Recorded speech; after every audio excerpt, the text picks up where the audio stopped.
Genovese crime family captain Richie the Boot Boiardo kept a furnace at the bottom of his garden, where he allegedly disposed of his gangland victims. Let's check it out.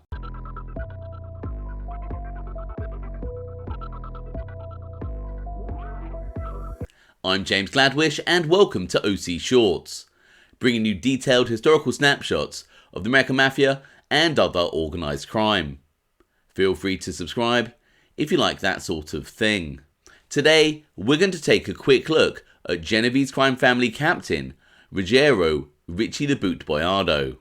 David Chase has listed Richie the Boot Boiardo and his New Jersey-based crew as the initial inspiration for the hit TV show The Sopranos. Long before Boiardo was affiliated with the Genovese crime family, Richie the Boot was one of the most powerful mobsters in New Jersey. He was well connected with many famous mobsters, but ran independently for many years. Sources indicate that it wasn't until the 1940s, potentially 1946, that Richie the Boot, then in his mid-50s, was formally inducted into what we now call the Genovese crime family. Some sources state that Richie Boiardo initially served as a soldier in the crew of Willie Moretti. Sources indicate that Boiardo would eventually become an official captain in the Genovese family in around 1957. Many viewers often ask me for book recommendations, so each week, in addition to my usual history videos, I will be covering extracts from some of my favourite books. Today, we're going to take a look at some segments from the excellent biography on Boiardo's life called In the Godfather Garden by Richard Linnett. As stated earlier, Mafia law tells us that the powerful Richie Boiardo had a furnace at the bottom of his garden that was used to dispose of many gangland victims. The book states, when certain people came to visit him, like John Big Pussy Russo and his brother Anthony Little Pussy Russo, or the Boot's son, Anthony Tony Boy Boiardo, the Boot would guide them up the stone steps to the second tier, deep into the thick of the garden, and they would talk in whispers, as if in a confessional. Beyond the garden, in the endless, gloomy woods, there was another sanctuary. The Boot was known to quietly take certain people there too. These were special people who never went willingly. Little Pussy once had to drag one of them back there at the end of a chain tied around his throat. Stay away from there, Little Pussy warned an associate in a conversation taped by the FBI. So many guys have been hit there. There's this furnace way up in the back. That's where they burned them. As covered earlier, Richie the Boot Boiardo was a powerful figure in New Jersey many years before he joined the Genovese crime family. In 1930, Boiardo's criminal career was nearly cut short when he was gunned down in the street at the age of 39. The book states, the car was a 5-passenger, 4-door Lincoln dual-cowl sport phaeton, a jet black sedan with running boards, twin side-mount spare tyres and bulletproof glass. It bolted down the south side of Broad Street at 4 o'clock in the morning in downtown Newark. The sedan suddenly jerked across the wide, empty boulevard and into the opposing lane, pulling to the curb on the wrong side of the street in front of the Broadmoor Apartments, a 4-story brick and limestone building with a canopy over the entrance and a sign advertising 1- and 2-room apartments. Richie the Boot had been sitting in the front seat alongside the driver, and he exited the car on the left side onto the street and walked around the back of the car to the sidewalk. His nickname, the Boot, allegedly came from his occupation. Richie Boiardo was a bootlegger and a successful one. Others said he was named after the motherland where he came from, the Boot of Italy. Newspapers reported that he earned the moniker by brutally kicking and stomping on his foes, sometimes to death. The Boot himself once told the FBI that he got the name because he was frequently summoned to the telephone booths in order to conduct business and to take calls from female admirers. Hey, Richie the Booth, which sounded like Richie the Boot, the nickname stuck. He was also called Diamond Richie for his taste in flashy jewellery, and in particular a diamond belt buckle that he was known to wear. Ruggiero was anglicised to Richie, which was spelled with a T, Richie, in his early bootlegging days. On November 26, 1930, the Boot, aged 39, was at the top of his game. He had evolved from a First Ward milkman who learned to turn a profit by selling contraband liquor on his rounds to proprietor of a vast network of stills that supplied Newark with much of its illegal booze. He also owned several popular speakeasies that were frequented by influential people, businessmen, politicians, and cops. He ran the second most profitable numbers racket in the city, and he was the captain of a fearsome squad of hooligans, sharps, and cutthroats who robbed, cheated, and murdered to make a living. The local press described these characters as young men with patent leather hair, occasional employees in the city license division, and boys who plunked each other in the back while inhabiting the twilight zone of city life. The Boot led a double life. He was a good Samaritan who funded some of the construction of St. Lucy's Church and contributed an elaborate stained glass window.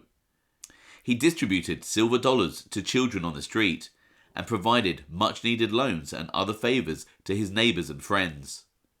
Whole families in the First Ward fall back on him for support in their times of need, reported the Newark Evening News. During the depths of the Depression, the Boot estimated he gave away $3 to $4 million to the poor in Newark. He hosted marathon civic feasts that lasted days on end, with ticket proceeds going to the coffers of his modern political club, a storefront social club and hideout for his gang. The Boot was a Democratic power broker in the First Ward. Voters traditionally went for the candidate Boiardo felt could do the most good for him and his organisation.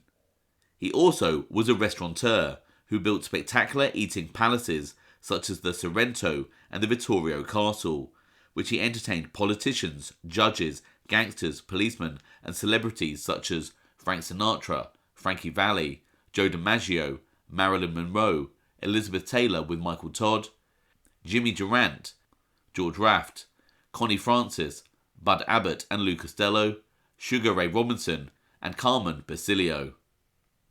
The Boot had many friends and many enemies. He had been on especially bad terms with Abner Longy Zwillman, the top gangster in Newark.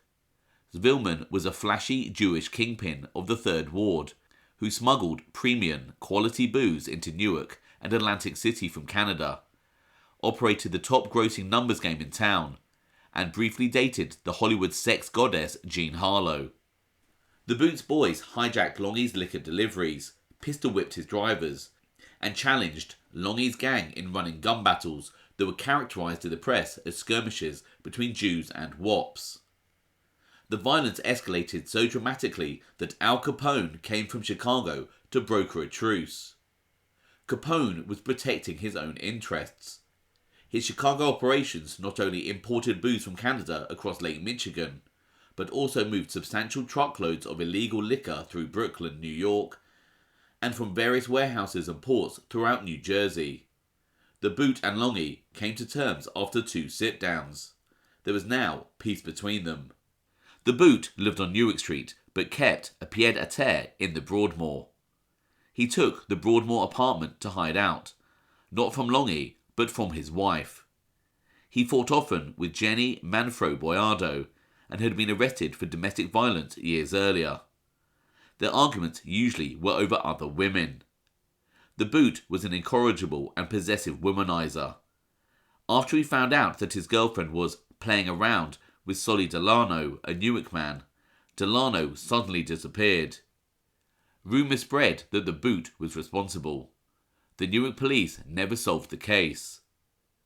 The Boot was a massive hulk and a fleshy man, considered good-looking in a florid way.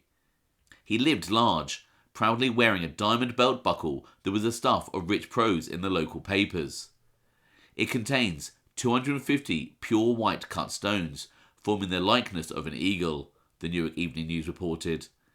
And in the First Ward hideaways, where men whisper secrets over a bottle of good red wine, they will tell you this eagle has meaning not only in Newark, but likewise in New York's underworld. He was wearing the buckle that cold Thanksgiving Eve in 1930, as well as a 5-carat diamond ring and a tie pin studded with 15 diamonds.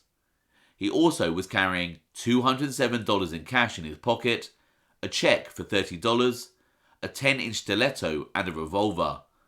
Police also allegedly found a note in his pocket. It was said to have been signed by a Third Ward gangster, the Newark Star-Eagle newspaper reported, and gave warning that he was about to be killed. The boot was not wearing his bulletproof vest that night. As the boot stepped out of the phaeton, which had been given to him as a gift by his crew, shots rang out. An Associated Press report that appeared in the Asbury Park Press later reported that the boot was felled by 16 slugs from a machine gun to his body, with 10 of the bullets pumped into his skull. A less sensational report in the Newark Star-Eagle reported that he had taken 4 slugs to the head, 3 in the left side of his chest, and 1 in his right. There were 8 other marks where slugs penetrated. The New York Times carried the most accurate account of the shooting, reporting that the boot was not hit by bullets or slugs, but by pellets from a shotgun blast. The location of the wounds spoke clearly. The intention was to kill him. I hope you enjoyed those extracts from In the Godfather Garden by Richard Linnett. Thanks for watching.